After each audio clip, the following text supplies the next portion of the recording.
¿Cómo están, amigos de Videos Bolivia? A continuación les presentamos la siguiente noticia. Andrónico Rodríguez, mediante una conferencia de prensa, presentó su plan de gobierno con 10 compromisos para el futuro de Bolivia.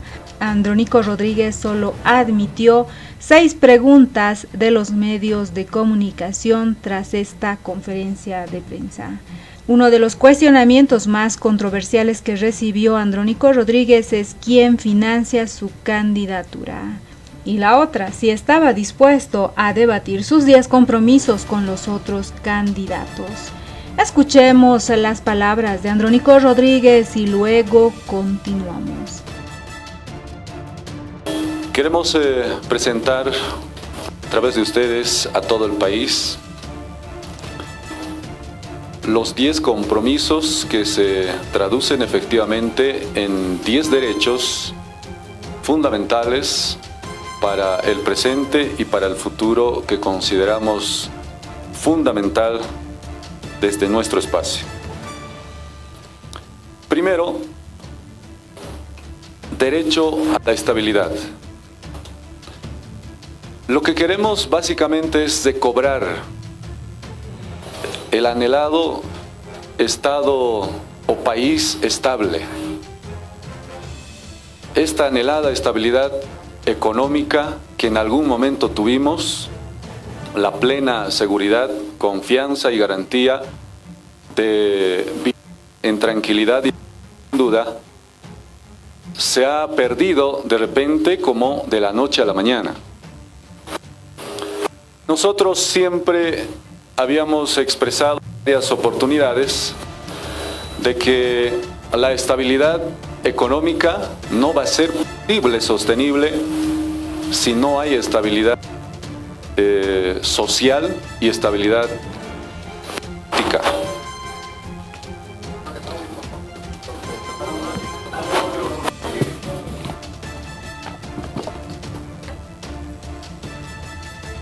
Hola. Entonces, no va a ser posible encaminar la estabilidad económica si no hay una estabilidad social y una estabilidad política plena en nuestro país. Por tanto, es fundamental entablar consenso político, acuerdo y pacto social que implique a las instituciones, actores políticos y, por supuesto, órganos de Estado en todo el territorio nacional. En ese sentido, nosotros recobraremos esta estabilidad plena, la estabilidad económica, pero también el consenso político que es fundamental en las instituciones del Estado. De a poco hemos perdido la institucionalidad en nuestro país, que es fundamental sin duda para generar condiciones de confianza y credibilidad de la sociedad hacia sus instituciones, pero lamentablemente estos últimos años como que las instituciones, la política y los políticos se han devaluado al extremo precisamente por estas acciones y actitudes de algunas instituciones o actores políticos que no permitieron canalizar una convivencia entre órganos de Estado como manda la Constitución Política del Estado. Entonces, la estabilidad política para nosotros es fundamental porque hay familias, básicamente las familias más humildes, que se generan un ingreso de 1.000, 2.000, 3.000 bolivianos, no tienen la plena seguridad de invertir los pocos recursos que tienen, porque mañana no sabemos en cuánto va a estar el dólar paralelo, no sabemos si mañana o más tarde los precios básicos de los productos se van a duplicar o se van a mantener. Hay una total incertidumbre, total inseguridad, total desconfianza y por tanto total inestabilidad económica no permite el avance del desarrollo, del trabajo y por supuesto de una vida tranquila y en armonía de los bolivianos y las bolivianas. Por otro lado, derecho al empleo y al trabajo. Todos los bolivianos tenemos derecho al empleo y al trabajo. no solamente el empleo en las instituciones públicas y en las instituciones privadas. También es fundamental para nosotros, en lo particular, priorizar y enfocarnos en la economía popular, que es nuestra gente que todos los días acá en el Alto podemos ver, que están en el comercio, que están en el campo trabajando, están en las ciudades vendiendo con su pequeño capital de 1.000, 2.000 bolivianos, generando un ingreso al día de 100, 200 bolivianos. Y en la ciudad sabemos que estos pequeños comerciantes, si venden, comen, y si no, no. Nuestros hermanos del campo, si producen en las pequeñas parcelas que tienen derecho a la alimentación, al trabajo, si tienen todas las condiciones. Ahora que los insumos han subido por los cielos, prácticamente no hay posibilidad de acceder con facilidad a herramientas, logística, insumos para la producción.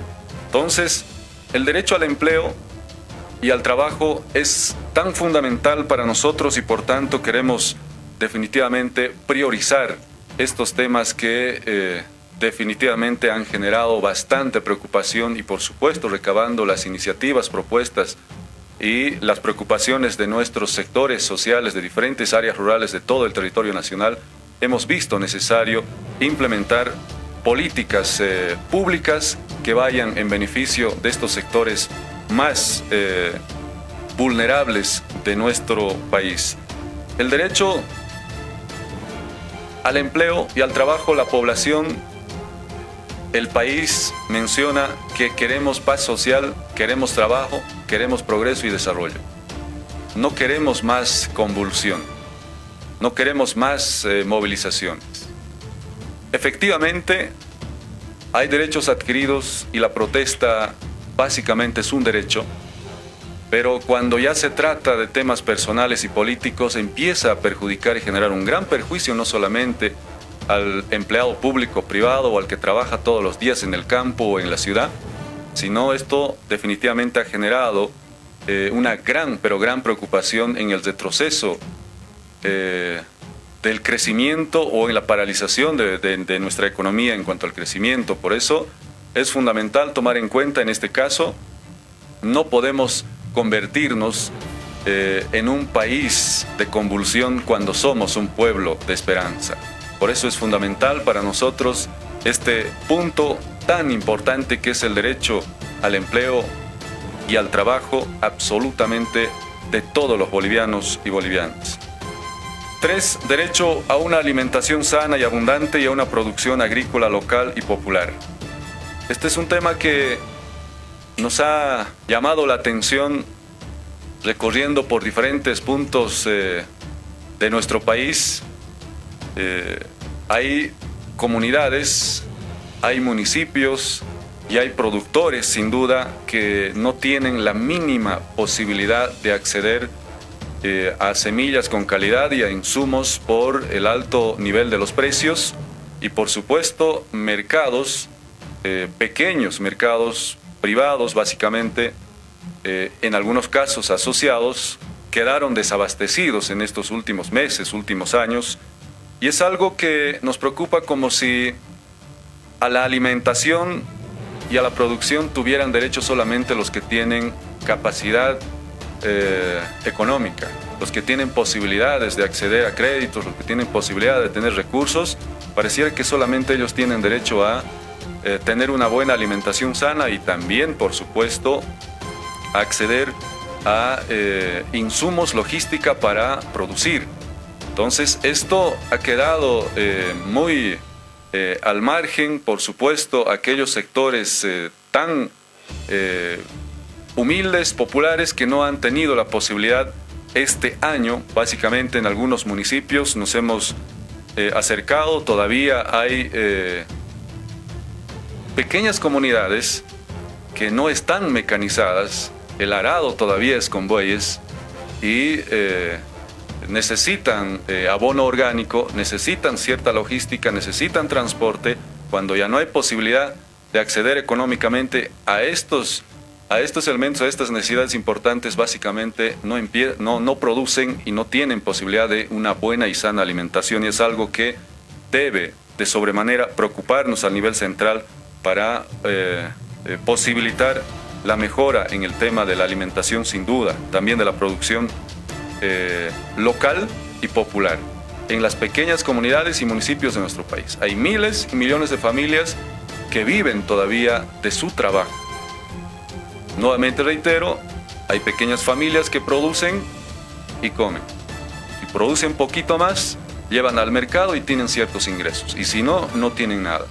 ¿Cómo coadyuvamos desde el nivel central este apoyo para que estos puedan tener la posibilidad de encaminarse solos de a poco? Es una enorme tarea y responsabilidad y preocupación nuestra, sin duda. Por otro lado, 4. Derecho a la educación con calidad, justicia y salud con calidez.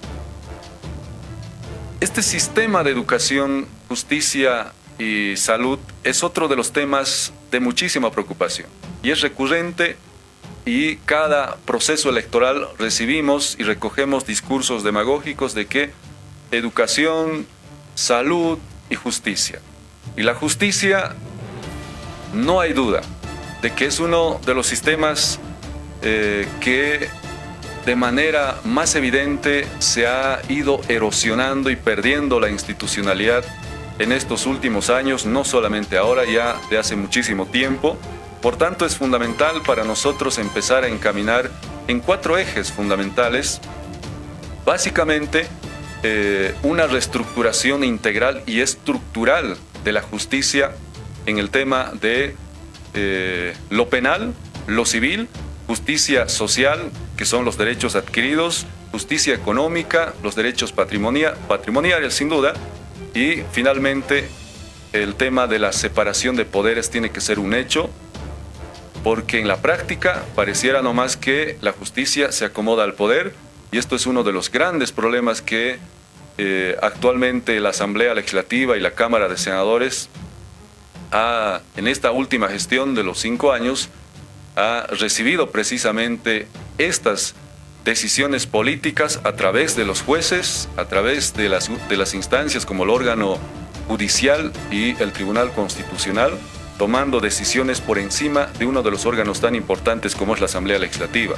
Entonces el tema de la separación de poderes es fundamental y tiene que trabajarse con actores que conocen este área, sin duda, a nivel nacional, no solamente los órganos de instancias judiciales, las universidades, colegios de abogados y por supuesto las instituciones en su integridad o órganos de Estado deben integrar este equipo para viabilizar la transformación integral y estructural de la justicia. Por otro lado, en el tema de educación, si bien se han cubierto con el tema de infraestructura a nivel nacional, pero de repente no hemos dado un salto importante, que es el tema de la calidad de educación primaria, secundaria y también universitaria. Hay una separación abismal en el tema de secundaria y universitaria. Estudiantes que entran a la primaria, secundaria, salen bachilleres, entran a la universidad y es otro mundo. De la universidad al campo laboral es otro mundo. Y el Estado no hace seguimiento a los profesionales que salen de las universidades para insertarse al campo laboral, sea privado o público. Dejamos a su suerte, salen con su título y dedican el trabajo a otros rubros y no a su perfil profesional, y es una preocupación latente y recurrente a nivel nacional, sin duda. Ahora, la educación está planificado acorde al crecimiento de la población y a las necesidades de nuestra población. Hay que hacer un diagnóstico integral. Países como Europa y China tienen carreras profesionales por años. Necesitan ingeniero de sistemas en estos 5 años y crean. Después ya no necesitan más y eliminan y aparece otra carrera que necesita la población. Carreras más técnicas.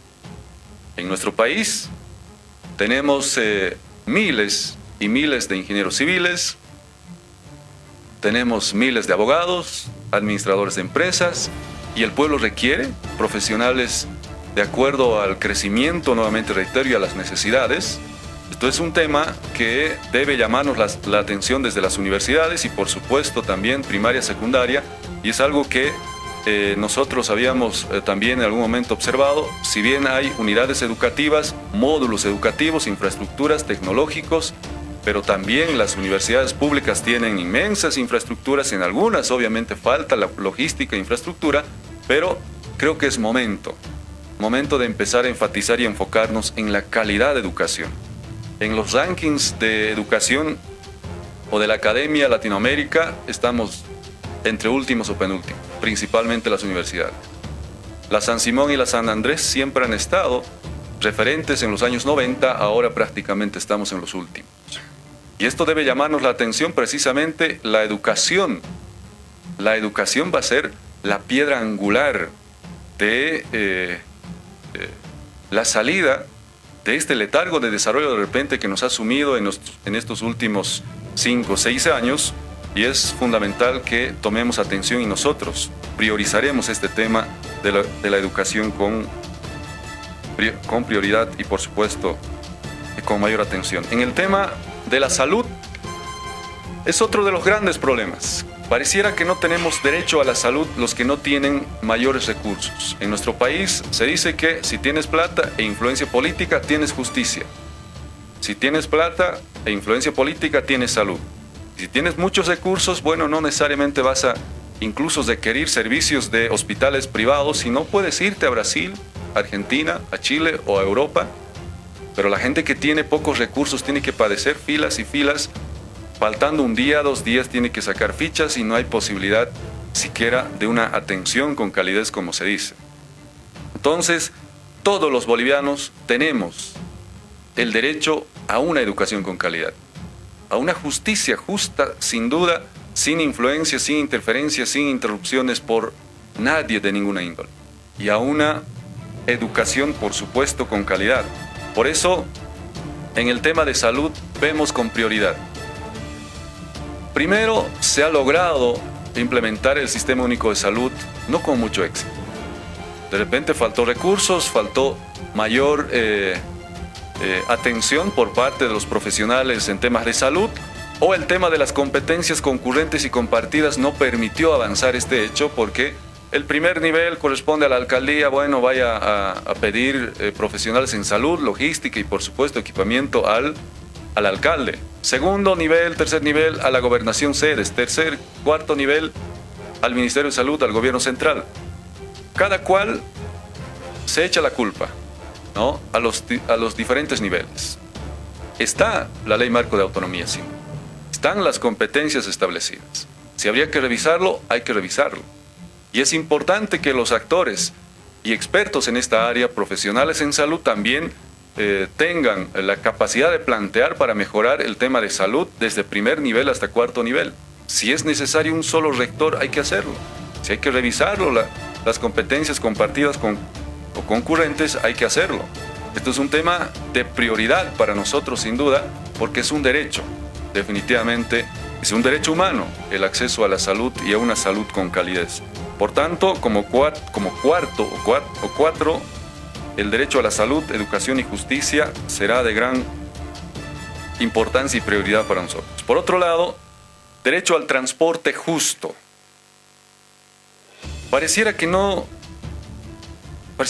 tenemos todos al derecho tan importante que es transporte justo.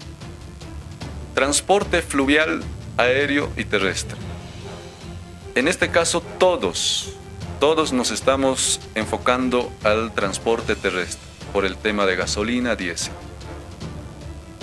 Hay comunidades de Beni, por ejemplo de Trópico, comunidades indígenas que se transportan todavía con fuera de borda en su pequeña canoita, y hay pontones que transportan movilidades, logística, materiales de un lado para otro, y esto funciona con diésel. Y hay, por supuesto,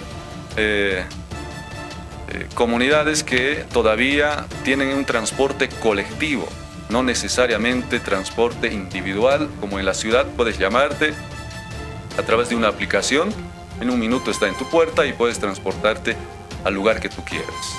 En muchas comunidades, si el transporte colectivo está en tal hora y tú estás ahí, te transportas, y si no, andas a pie. Muchos sectores y comunidades hemos visto este hecho. Sin duda, ahora con el tema de los problemas de carburantes, estamos teniendo graves, pero graves problemas en comunidades muy lejanas de nuestro país. Por tanto, este derecho al transporte justo tiene que ser un hecho y es prioridad para nosotros, sin duda. Y el tema de la subvención de los carburantes es uno de los principales causantes de lo que está generando la conflictividad en torno al problema de transporte, que decía fluvial, aéreo y terrestre, en este caso, en el tema de gasolina diésel. De manera inmediata eliminaremos la subvención que no es necesaria. En consecuencia, vamos a implementar un esquema o un nuevo enfoque de subvención para el tema de transporte que signifique liberar la subvención de manera gradual y con compensaciones de diferente tipo. Y esto sin duda va a ser muy importante para nosotros tomar atención y en cuenta, por ejemplo, al tema logístico. El año pasado, de acuerdo a los datos del Ministerio de Hidrocarburos, hemos dado alrededor de 3.300 millones de dólares la importación de combustible. 3.300 millones.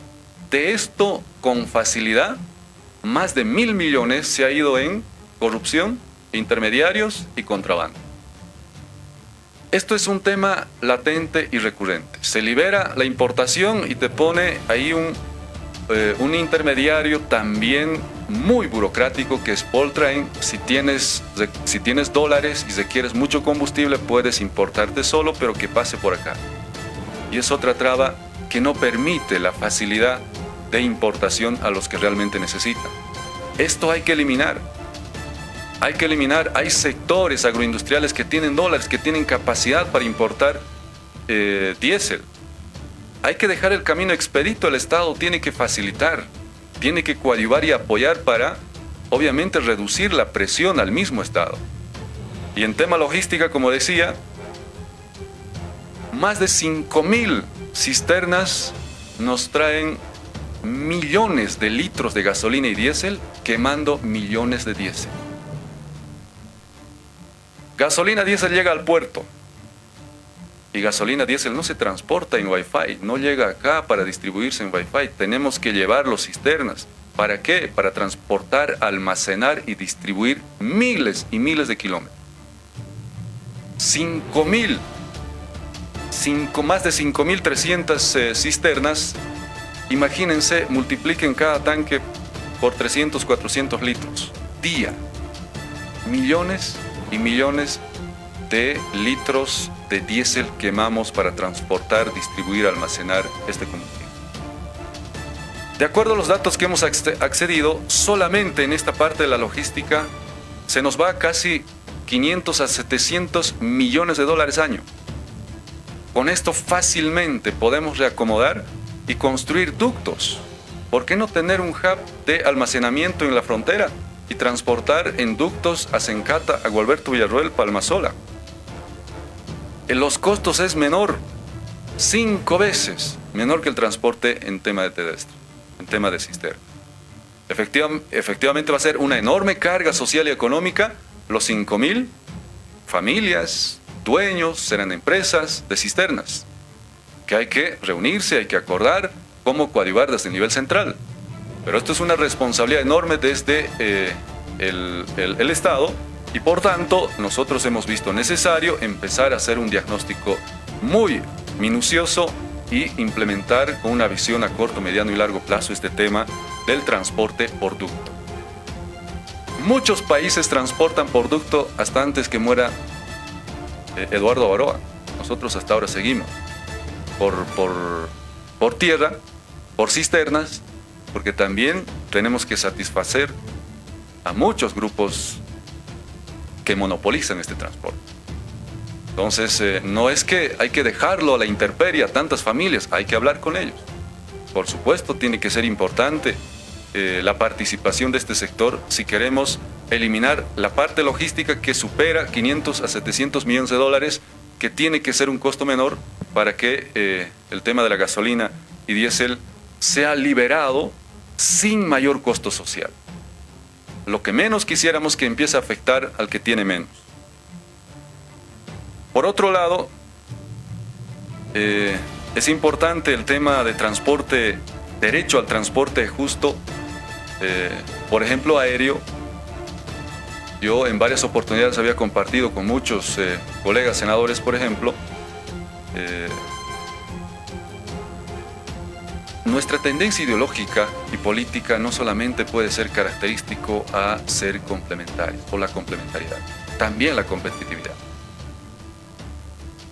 ¿Cómo demostraremos que el Estado sí sabe administrar?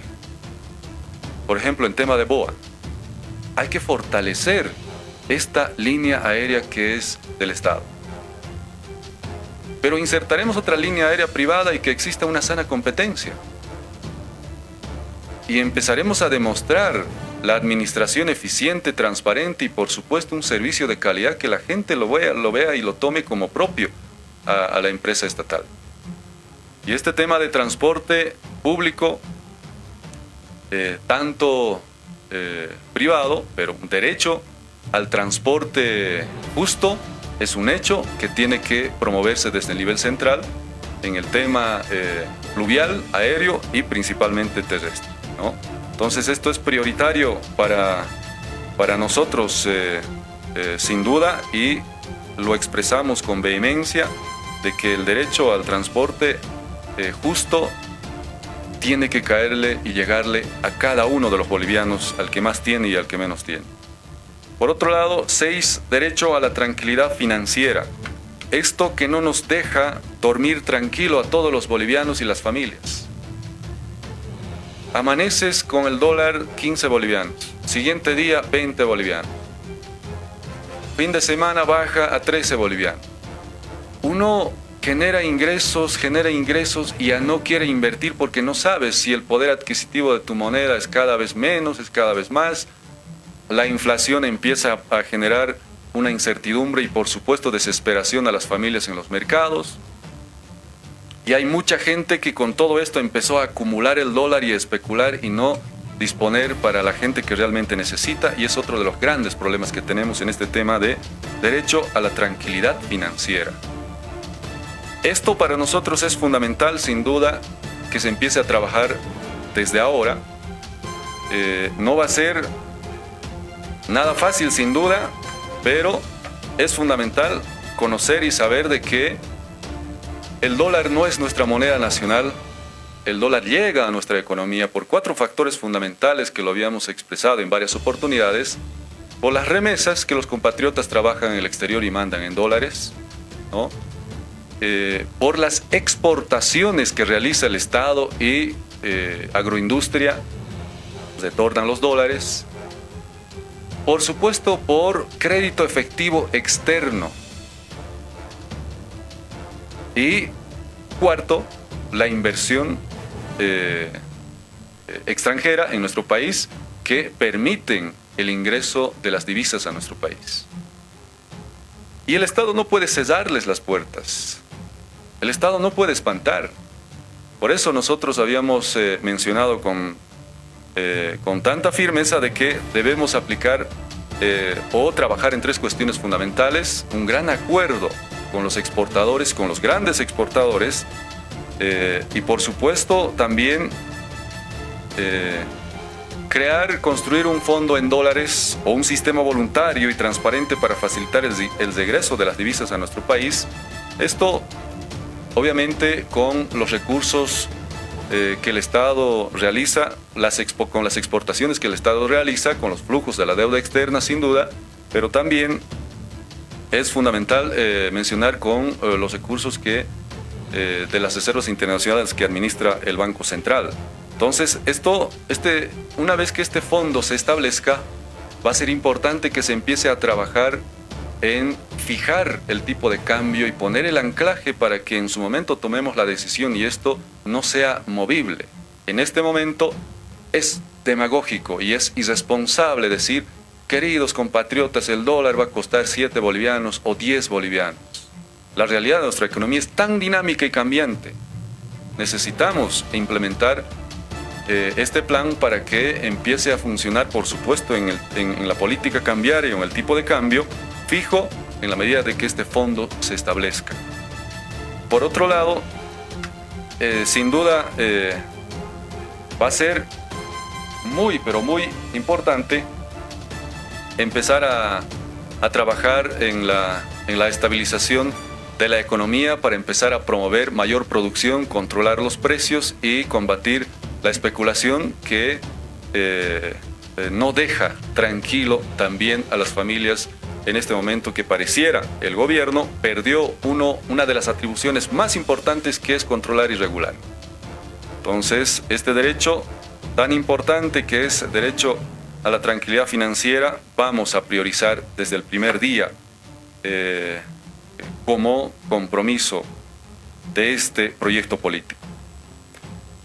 Tenemos el 7, que es derecho al crédito justo y sostenible. Esto también es otro de los puntos y, por supuesto, de las grandes preocupaciones de las familias. Pareciera que no todos tenemos el derecho a un crédito justo.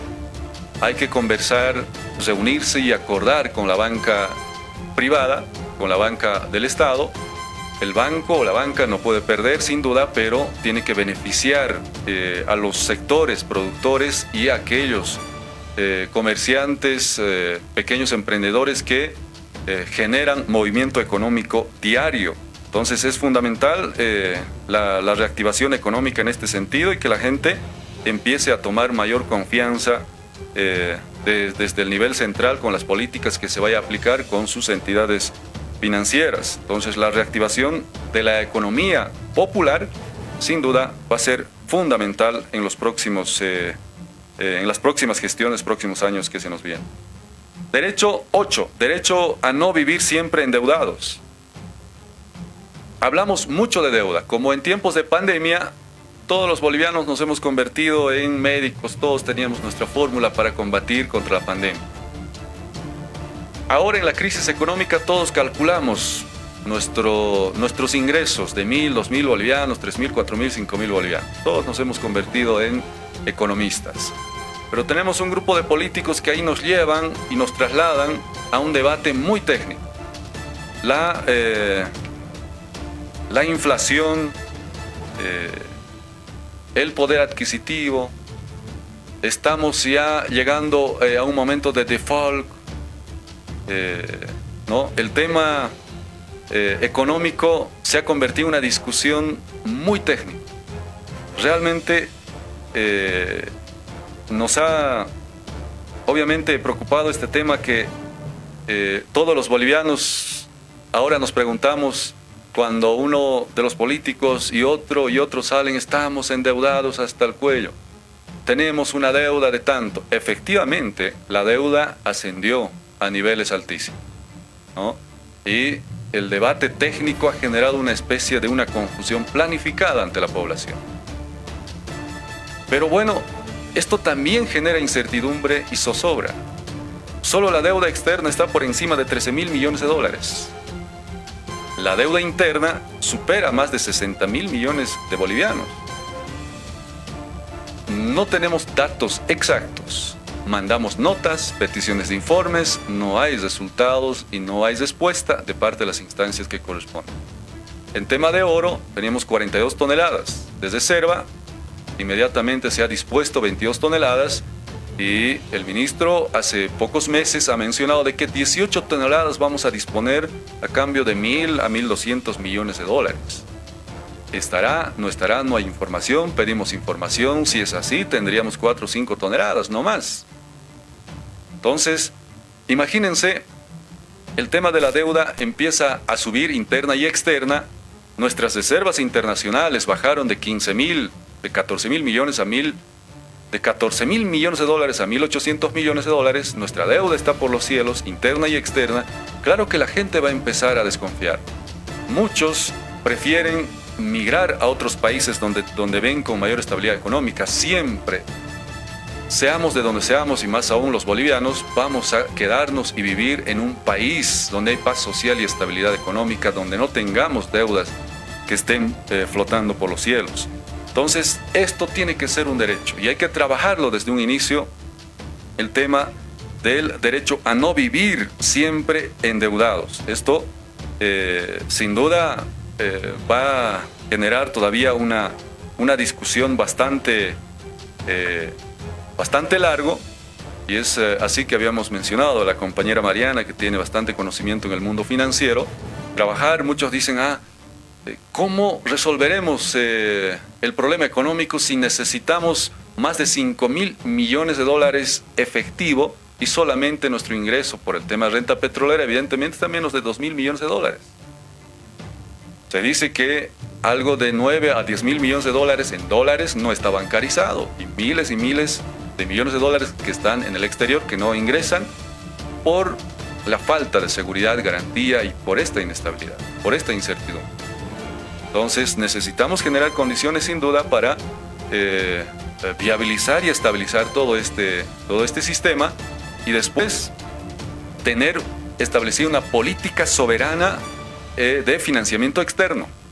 No podemos ir a vendernos, como se dicen, a fuentes financieras como el fondo. Todos dicen ser responsables para ir a prestarse plata del fondo, que no es la única fuente. Para nosotros, sin duda, hay tantas fuentes financieras, entre ellos el nuevo Banco de Desarrollo de los BRICS, que está apostando por un mundo multipolar, y por eso es fundamental para nosotros tener una relación estrecha con estos países que son parte y que somos parte de los BRICS. 9, derecho a un Estado mejor, a un Estado eficiente y transparente. Algunos políticos dicen, tenemos que achicar el Estado. Motivo que recorte el gasto, el déficit fiscal está elevadísimo. ¿Qué hacemos? Bueno, el déficit fiscal básicamente es que el Estado gasta más de lo que ingresa. En otras palabras, el Estado gasta lo que no tiene, lo que no es de él. Si nuestros ingresos son 100.000 y gastamos 150.000, ¿qué hacemos con los 50.000? ¿Cómo reducimos? Entonces, motivo de reducir, de cortar estos 50.000, los otros políticos mencionan bien claro de que vamos a cesar ministerios, vamos a cesar empresas estatales, empresas deficitarias, y se va a despedir miles y miles de familias a las calles. Lo que los políticos de la derecha nos ofrecen precisamente es eso: achicamiento al Estado. El Estado tiene que ser pequeño, el Estado no sirve para administrar, por tanto solo tiene que regular. Por otro lado, el oficialismo nos demuestra de que el Estado tiene que acaparar. Yo también he sido crítico en este tema de que el Estado se convierta en emprendedor y en paternalista. No está bien. Nosotros apostamos por un modelo económico, por una nueva versión del modelo económico plural, que abrace al sector público, al sector privado, al sector cooperativizado, comunitario y, por supuesto, a la economía popular, que es el núcleo de nuestra economía de nuestro país. Entonces, esto es un hecho para nosotros de que no podemos apostar por un Estado pequeño o por un Estado que se convierta en más grande de lo que imaginamos, porque se están emplazando plantas por aquí y por allá. Yo había mencionado no más plantas industriales sin previa planificación. Primero se emplazan unas plantas industriales, pequeñas plantas o empresas del Estado. Después vemos materia prima, producción y mercado.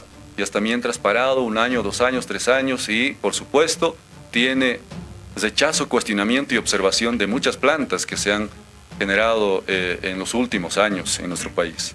Entonces, para nosotros ni más ni menos Estado, sino apostamos por un mejor Estado transparente y eficiente, sin duda, que empiece definitivamente a dar resultados a la altura de la exigencia de los nuevos tiempos.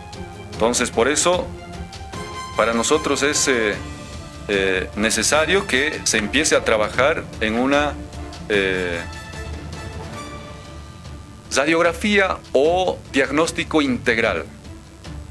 No necesariamente recortar ajustes y recortes, sino hacer una optimización del gasto público. Tenemos que empezar a optimizar. Hay gastos que son totalmente innecesarios que hay que eliminarlo. Esto tiene que retornar para que el Estado empiece a planificar con una visión a mediano y largo plazo para temas que realmente necesiten. Entonces, hay que empezar a optimizar el gasto público, que es fundamental sin duda, y las empresas públicas para nosotros están clasificadas en tres partes.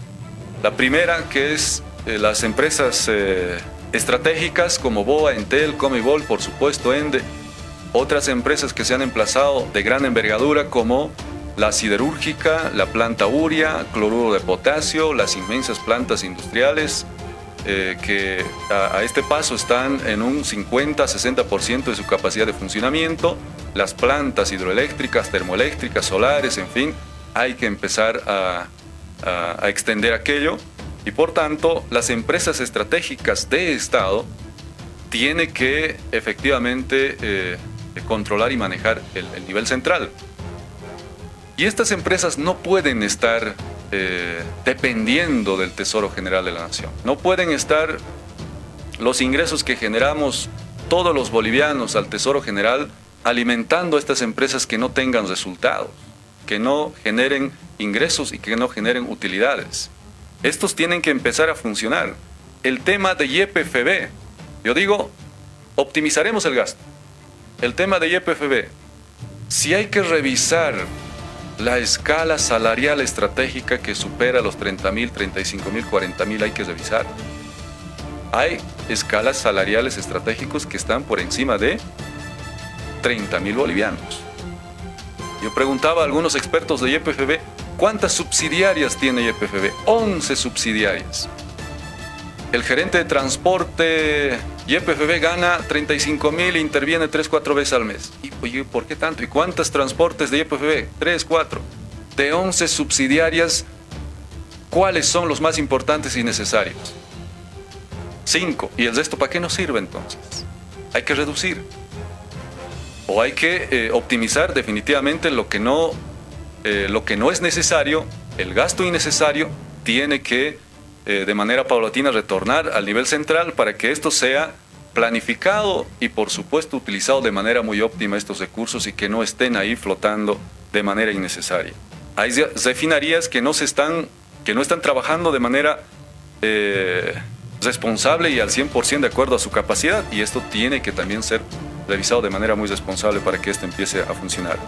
Por otro lado, las empresas medianas y pequeñas que generan ingresos, que generan empleo, tiene que funcionar como una especie de corporaciones o autárquicas. Hay que elaborarlo un nuevo marco normativo de funcionamiento y gestión de estas empresas que van a ser fundamentales para generar ingresos. Estas empresas efectivamente tienen que generar ingresos, tienen que generar riqueza, ¿no? Y estos ingresos, un porcentaje tienen que ser dispuestos a programas sociales. De repente no todo, un porcentaje a los programas y bonos sociales que no puede salir del Tesoro General de la Nación, de los ingresos que vayamos a generar por el tema de exportaciones privados, de los impuestos, en fin, como dicen, tiene que ser de las mismas empresas medianas y pequeñas y grandes. Un porcentaje de las utilidades tienen que ir al fondo de los bonos que muchos niños, nuestros abuelos de la tercera edad y las madres que menos tienen en estado de gestación necesitan y requieren. No tenemos 1000 bonos que se extiende hasta el que no trabaja. Muchos dicen, socialistas de izquierda con bonos y subsidios. Subsidios.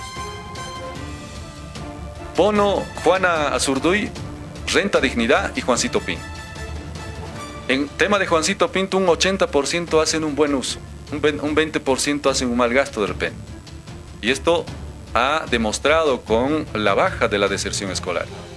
En el tema de Renta Dignidad, hay en el campo, y me consta, hay tercera edad que cobran 200 bolivianos, de los cuales 50 pagan por el tema de su energía, luz y el resto para la compra de alimentos. Yo les pregunto, si la renta de dignidad no hubiera, ya de 70, 75 años, dicen, si ya no hay renta de dignidad, ya no tendría luz, seguro me cortarían.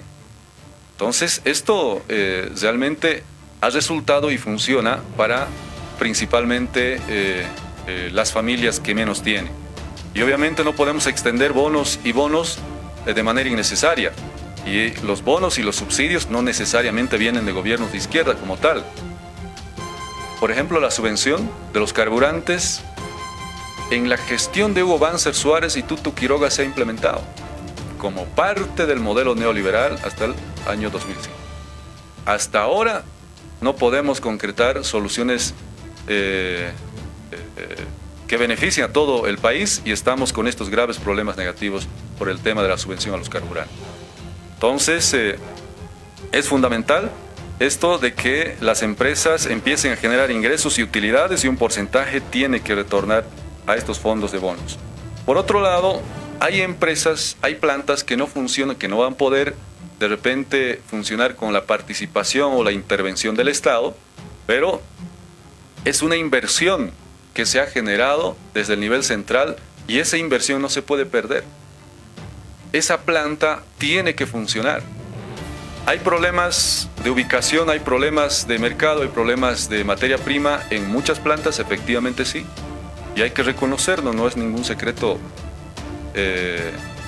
estos temas, estos hechos que han generado bastante preocupación, cuestionamiento y por supuesto rechazo. Pero estas plantas tienen que funcionar. Nosotros hemos presentado un proyecto de ley de desarrollo empresarial que ha sido promovido por las propias alcaldías. Algunas alcaldías o municipios tienen la posibilidad de intervenir y hacer funcionar en su plenitud algunas plantas que se encuentran en sus municipios. En todo caso, aplicar la ley de concesiones o la participación de la asociación o alianza público-privado, que todo el mundo, como si fuese de moda, hablamos. Estos hechos se dieron en pequeña, en pequeña cantidad, yo diría, y algunas empresas de alianza público-privado, en el tema, por ejemplo, del cooperativismo. No solamente es minero, cooperativismo agropecuario, tecnológico, transporte, se asocian entre 100, 200, 300 personas y logran hacer funcionar, por ejemplo, una planta. La planta Purita de Santa Cruz, por ejemplo. Es de un conglomerado de familias de más de 100, 200. Una pequeña planta, por ejemplo, en el trópico de Cochabamba, de cítricos. Pequeñas máquinas que existían empezaron a fortalecer la alcaldía y la gobernación, y esto se ha convertido en una especie de pequeña empresa comunitaria de camu camu, copoazú y coco, y ahora se ha convertido en una planta medianamente con un mercado sostenible. Entonces, ¿por qué no empezar a generar condiciones para que estas plantas que se han emplazado desde el nivel central empiecen a funcionar de esta manera, ¿no? Una pequeña empresa comunitaria, asociación, cooperativismo o, en todo caso, las alcaldías que tengan la posibilidad, con un nuevo marco normativo de gestión y funcionamiento, podamos posibilitar su viabilidad de funcionamiento de estas empresas, ¿no? Entonces, por otro lado, y al final, que es el derecho al desarrollo sostenible. 200 años estamos recordando, de repente no celebrando, este año, en agosto de 2025, 200 años de libertad. Y en estos largos trayectos de diferentes momentos de la historia de nuestro país, hemos tenido siempre la inestabilidad social y política, lo cual ha generado siempre un colapso de la crisis económica. En ninguna etapa de los 200 años hemos tenido un progreso y desarrollo sostenible duradero. A partir de 2006 a 2019 se ha visto la estabilidad social y política y por tanto la estabilidad económica. ¿Se avanzó muchísimo? Por supuesto que sí. ¿No es suficiente? No lo es, pero ya hay una desconfianza plena en todo el pueblo, en toda la población. Alcalde que entra, administra, planifica para su gestión de los 5 años. El que entra empieza a remeter contra el otro y planifica para sus 5 años. El otro que entra de la misma forma. no tenemos un nivel de planificación a mediano y largo plazo. Por tanto, no planteamos políticas públicas para consolidar políticas de Estado en tema de economía y no tenemos posibilidad alguna de tener un progreso y desarrollo sostenible. Tiene que ser un derecho el desarrollo sostenible. Por tanto, para nosotros es fundamental priorizar en 3 temas que considero importantes: el litio, minería y, por supuesto, hidrocarburos. En el tema del litio tenemos que retomar la estrategia de industrialización. No vaya que baterías de sodio e hidrógeno de aquí a 10 años nos supere y nuestro litio se quede para siempre ahí. Tenemos que acelerar. No se ha podido concretar, lo abandonaron el sistema evaporítico, la gestión de la señora Áñez, y estos últimos 5 años intentaron con el sistema de extracción directa, no se pudo, se fue los 5 años, seguimos tardando. Nuestro país es el gran perdedor, nosotros, por malas decisiones políticas. Chile tiene un gran avance, Argentina tiene un gran avance y nosotros seguimos en cero. Entonces esto va a ser prioridad sin duda, y yo siempre digo que el tema de la industrialización del litio debería empezar en las universidades. No fue así. Si nuestra Constitución establece de que debemos desarrollar soberanamente la cadena del valor del litio, después asociarnos con empresas de tecnología avanzada, pero bueno, no se pudo y sobre la marcha necesitamos revisar de repente los contratos y avanzar en este tema de industrialización del litio, que es fundamental. Si aprovechamos de manera muy óptima, esto definitivamente nos puede sacar de esta profunda crisis que vivimos. Por otro lado, en el tema de minería, son 3 actores económicos. Nuestro país siempre ha vivido de la minería. La única alternativa que no desapareció a partir de 2006-2007, empezó a subir de manera increíble por los cielos la producción y el valor y los precios del gas. De 2015 empezó a bajar de manera estrepitosa. El tema de minería se ha mantenido, pero no tenemos una verdadera política minera en nuestro país. Conversando con los de Chile, Perú, por ejemplo, que están a escala industrial y que tienen una minería responsable con el medio ambiente, y bueno, sus ingresos anual superan más de 60.000 millones de dólares de Chile, de Perú más de 50.000 millones de dólares. En nuestro país apenas llegamos a 5.000 millones. Está presente acá nuestro dirigente nacional de FENCOMIN, por ejemplo, que son los más grandes, son 3 actores cooperativistas, privados y estatales. Los 3 actores debemos juntarnos para hacer esta agenda y esta verdadera política minera, una minería responsable, que ya el año pasado, si no me equivoco, senador Aspi, habíamos promovido un foro con los otros países para que esto definitivamente empiece a avanzar. Nuestro sector de la minería, las familias que trabajan en la minería tengan la posibilidad de tener ingresos óptimos y, por supuesto, también el nivel central. En el tema de Comibol hay que hacer un diagnóstico total. El tema de los privados tienen grandes dificultades para que avancen en su desarrollo del rubro minero. Los cooperativistas tienen que peregrinar por su área de trabajo. Lo único que requieren los cooperativistas en este momento es área de trabajo, seguridad jurídica, sin duda, pero que se trabaje de manera integral con el nivel central para que no se tenga ninguna traba de por medio. Va a ser una tarea enorme, sin duda, del nivel central, y por supuesto con los actores que conocen y que saben de este rubro tan importante como de la minería. El tema de siderúrgica, por ejemplo, más de 40.000 millones de hierro tenemos.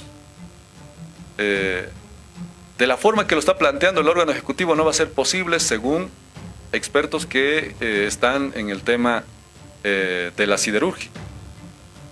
No tenemos un solo puerto soberano en Bolivia. Puerto Buch era importante para que este material y, por supuesto, Parra y Alambrón, que va a surtir como efecto de esta planta, se pueda exportar por el Atlántico hacia Europa, hacia Medio Oriente o hacia Brasil. que requiere, que es un mercado grande, a pesar que tiene este recurso tan grande. El puerto Buch tiene que ser un hecho. Tenemos que tener un puerto soberano mínimamente. Y con Chile, yo decía, no hay que renunciar a nuestra salida soberana al mar. No podemos claudicar, no podemos renunciar a nuestra salida soberana al mar. Pero cuando conversaba con el presidente del Senado de Chile, me dice, nosotros tenemos la posibilidad de cederles en concesión por 30, 40 o 50 años el puerto de Tocopilla.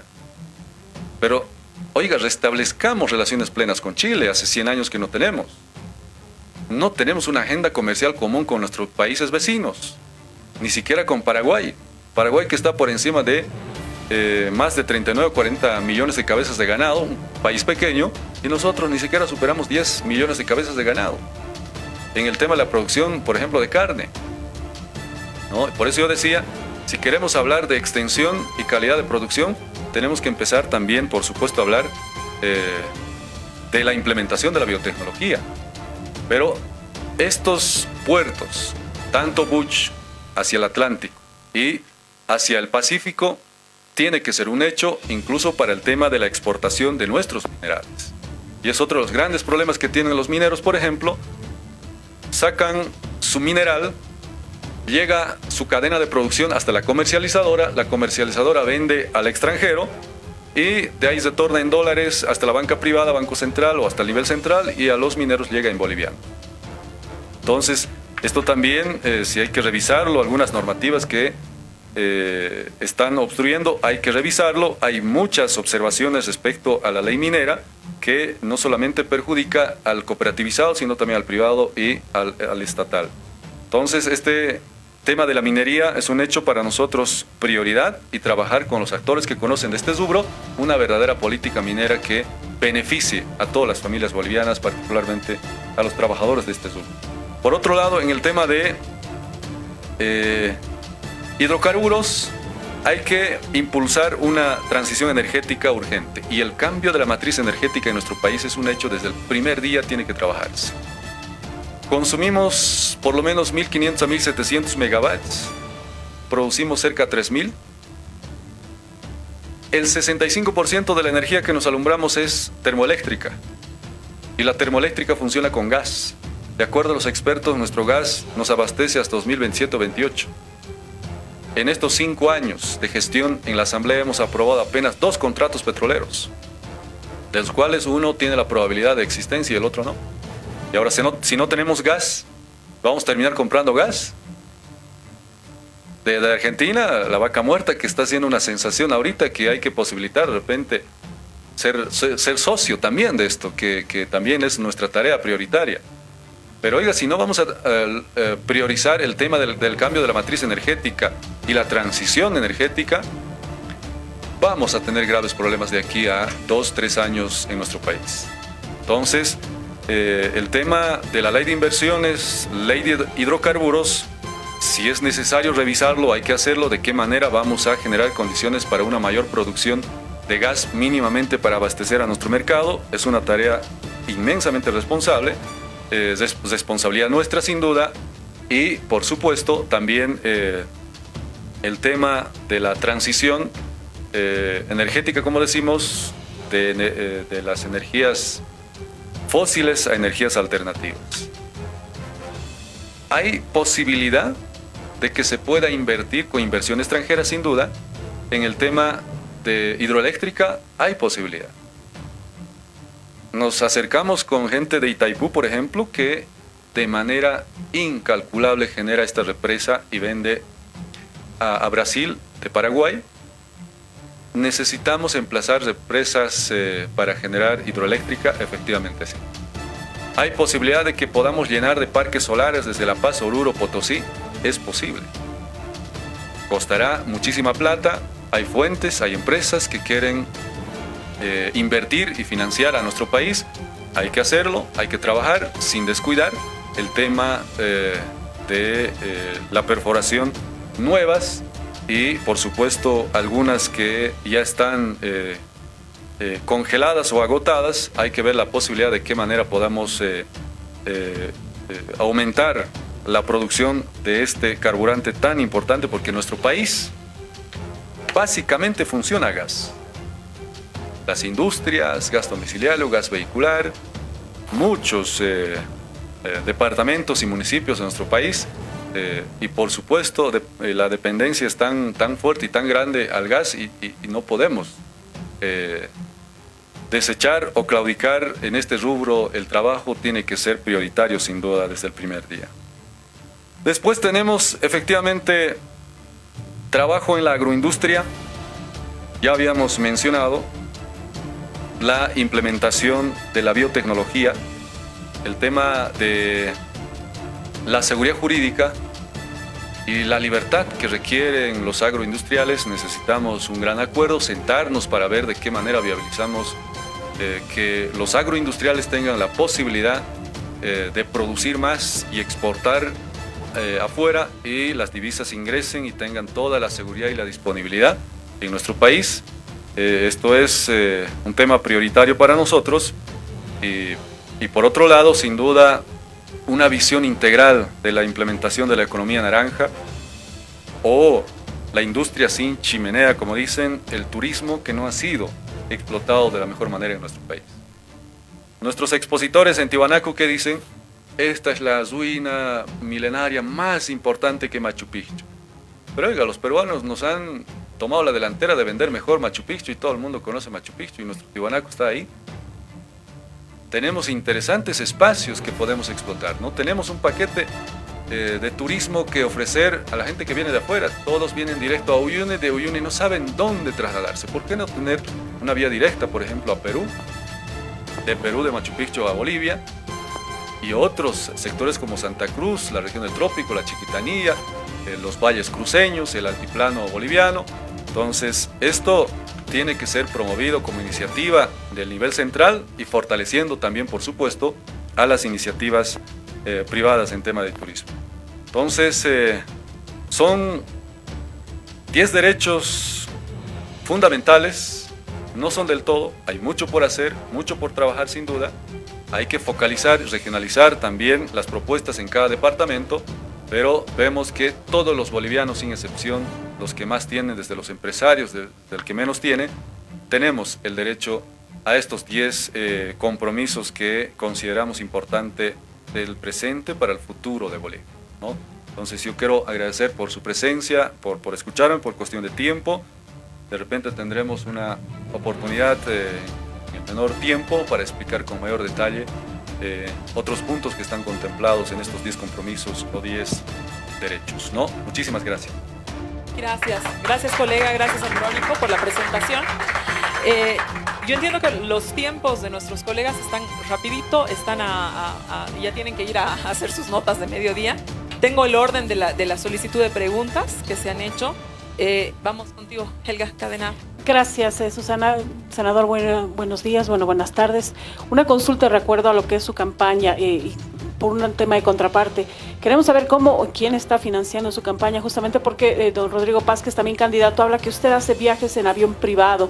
Queremos saber si se confirma esto y que nos pueda dar más datos acerca justamente de lo que dijo el senador Rodrigo Paz. Gracias. Helga, yo pediría que por favor nos atengamos a esto. Después vamos a tener un momento para otro tipo de preguntas, pero por favor, voy por el orden, ¿sí? Vamos con Red 1. Muchísimas gracias, Marcos. senador. Víctor Mendizal, periodista de Red 1. Ay, perdón. Son los 10 compromisos que se tienen en su campaña, compromisos que va a llevar adelante. ¿Está dispuesto el senador Andrónico Rodríguez y candidato a debatirlos en público con otros candidatos? Por favor, esa es la pregunta que se hace. Sí, vamos a la siguiente pregunta, por favor. Ahora sí, Marco de DTV. Disculpa, Víctor. Marco de DTV, ¿dónde está? Ahí atrás, por favor.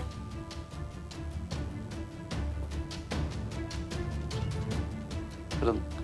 Muchas gracias. En cuestión de las 10 propuestas que se ha presentado esta jornada, ¿cuáles serían los ejes principales en las cuales se va ejercer estas 10 propuestas, si es que se llega al gobierno, por favor? Perfecto, vamos con la siguiente pregunta. Oriana, no te estoy viendo de Unitel. Ahí está. Gracias, candidato. Muy buenos días, por favor. A propósito de todo ello, ha llamado la atención las declaraciones del presidente de YPFB que indicaba que no hay recursos para adquirir combustibles. Ante ello, ¿qué tipo de recursos se van a tratar de obtener, de conseguir? ¿Plantea usted el tema de modificaciones al tema de la subvención de forma paulatina? Sin embargo, ¿cómo se obtienen los recursos? ¿Inmediatamente se necesita este dinero para poder adquirir combustible? ¿O qué otras medidas pueden asumir? Tal vez liberar plenamente las importaciones. ¿Bajo qué características, por favor? Y si me permite también, por favor, hace instantes se conoció que el TCE ha determinado no permitir la participación de Evo Pueblo definitivamente. Evo no va a poder inscribirse. ¿Tiene esperanza de tal vez obtener los votos de la región del Trópico de Cochabamba y del sector campesino de la región que es usted? Gracias. Vamos con RTP, por favor. Ángel, les pido por favor que las preguntas sean sobre lo que acabamos de presentar. Vamos a tener tiempo, entrevistas en varios medios para contestar todas las otras. No lo veo, Ángel. Ahí está, por favor. Bueno. La subvención, quisiéramos saber cómo se va a implementar esta subvención gradual. ¿El transporte público se va a ver afectado? Esos detalles, por favor. Gracias. Gracias, colegas. Con eso estamos. Por favor, Andrónico, adelante. Bueno, gracias a todos los amigos de la prensa. Primero, a ver, ¿quién financia que yo ande en aviones privados? No es verdad, es totalmente falso. El tema de los recursos, la dirección de la alianza lo tiene bajo el equipo que corresponde en esta área de finanzas, de economía, en fin. Entonces es un tema netamente de la organización política, y que yo esté dando en aviones privados es totalmente falso, ¿no? Queremos eso, han mencionado que ando en aviones privados, tengo las gafas o los lentes que cuestan $7.000, $7.000 bolivianos. Es totalmente falso, ¿no? Eso queremos desvirtuar o desmentir desde todo punto de vista. Por otro lado, debatir en público, por supuesto que sí, ¿no? Vamos a estar presente en diferentes espacios que nos han inundado con invitaciones, diferentes sectores, medios de comunicación también.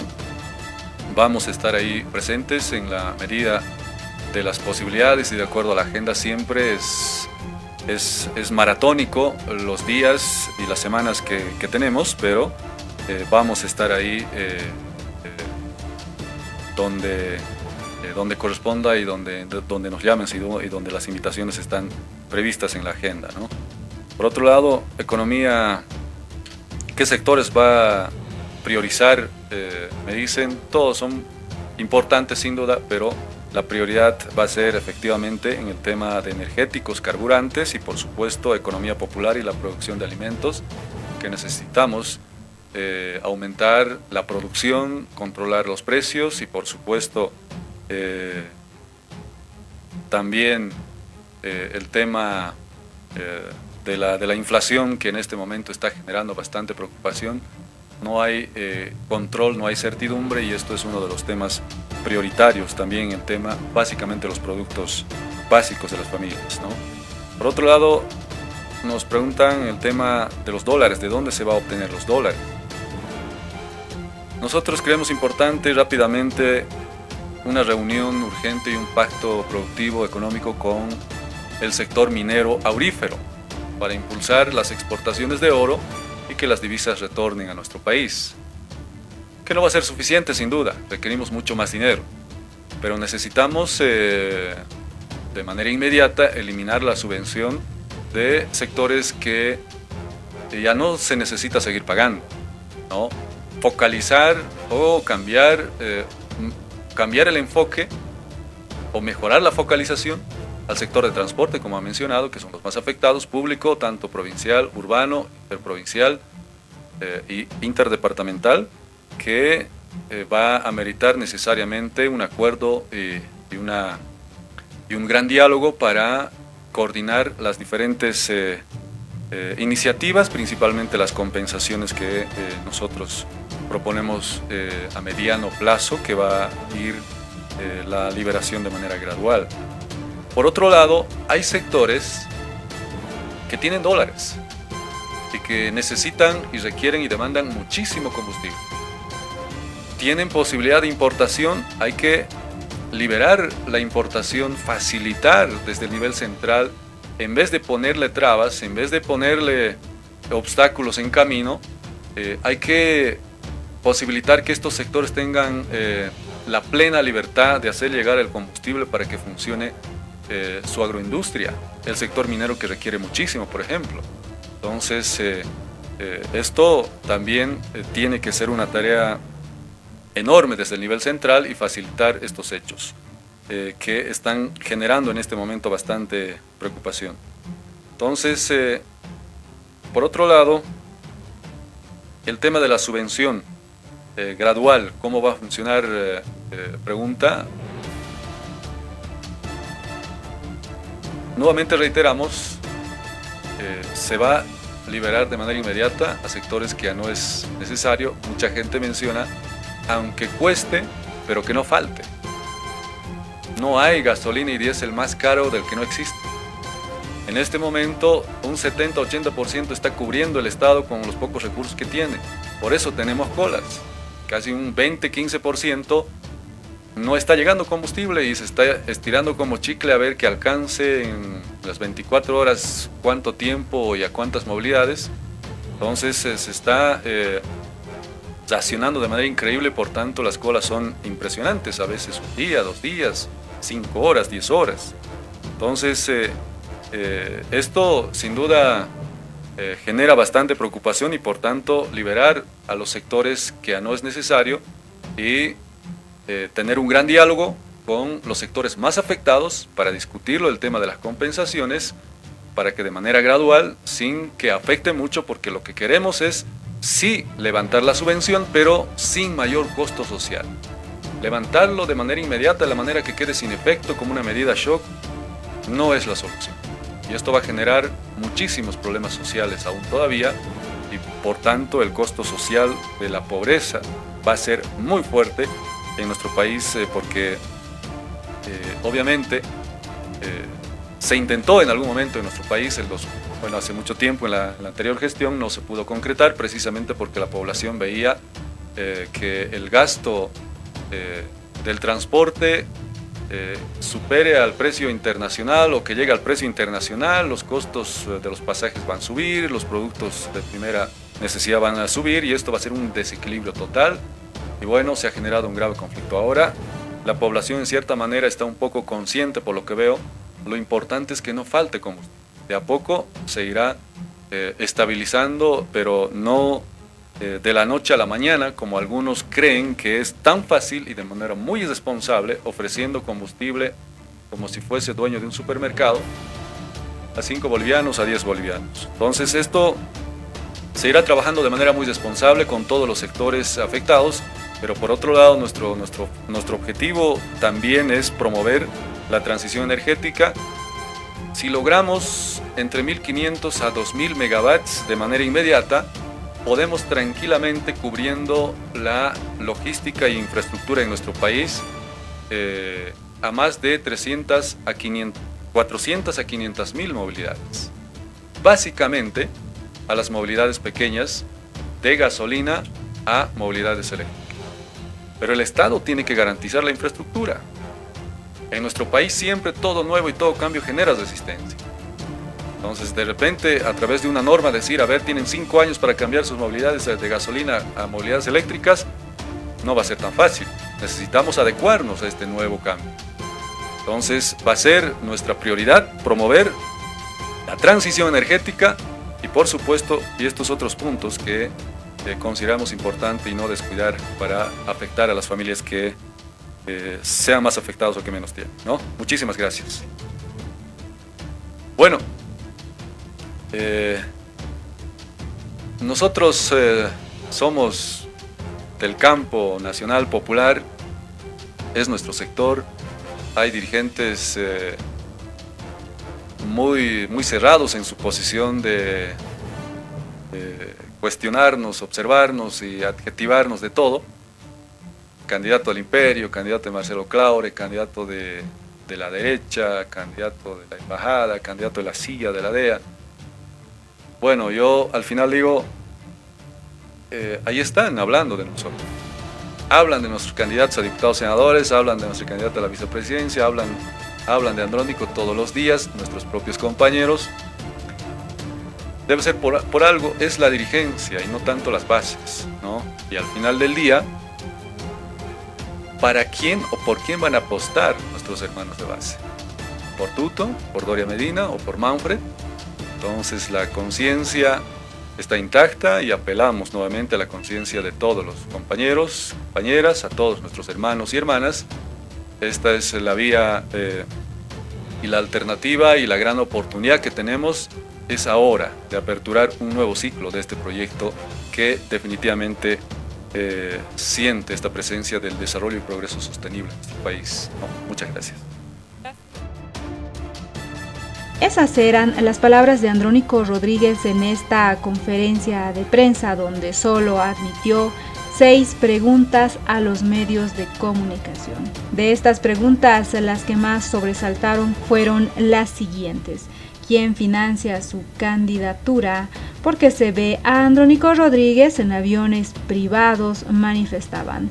Pero Andrónico Rodríguez dijo que era una noticia falsa y negó rotundamente esta posibilidad.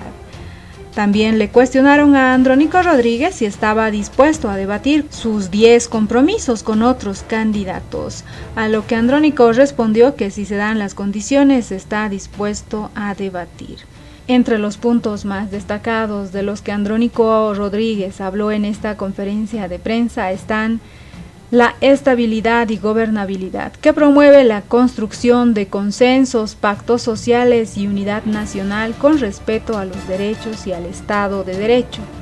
El siguiente, trabajo y producción. Se plantea un enfoque en la generación de empleo para jóvenes, mujeres y emprendedores, además de apoyo a las economías populares. El siguiente, alimentación y agricultura. Propone incentivos y créditos para productores locales, fortalecimiento de los mercados populares, control de precios y reactivación de las cadenas agroambientales con tecnología. El siguiente, educación y salud. El acceso universal y de calidad a la educación con un enfoque tecnológico y fortalecimiento del sistema público de salud con atención oportuna, digitalización y calidez humana. En transporte y energía, redireccionamiento de subsidios, desarrollo de biocombustibles y modernización de la infraestructura para distribución de combustibles. El siguiente, estabilidad financiera. Fomento del retorno de dólares mediante acuerdos con exportadores, estabilización del tipo de cambio y creación de un fondo de confianza. El siguiente, crédito productivo. La programación de deudas, acceso a créditos sostenibles y simplificados de trámites para fomentar la producción y el empleo. El siguiente, alivio financiero. Una propuesta para evitar el sobreendeudamiento de las familias con medidas de refinanciamiento y alivio financiero. El siguiente, Estado eficiente. Los ajustes sin depósitos, fortalecimiento de empresas públicas y apoyo con bonos sociales y empleo técnico para jóvenes. El siguiente, desarrollo sostenible, que promueve la industrialización del litio, biotecnología, turismo, gestión del agua y transición energética con participación activa de productores y defensa ambiental. ¿Qué opinan ustedes frente a esta forma de presentar su plan de gobierno y solo permitirle a los medios de comunicación 6 cuestionamientos y que además estos medios fueron filtrados por la candidata de Andrónico Rodríguez a senadora por La Paz, Susana Bejarano? ¿Qué opinan ustedes frente a las respuestas de Andrónico Rodríguez? No olviden dejarnos sus percepciones al respecto de esta exposición que realizó el candidato a la presidencia por Alianza Popular. No olviden dejarnos sus comentarios al respecto.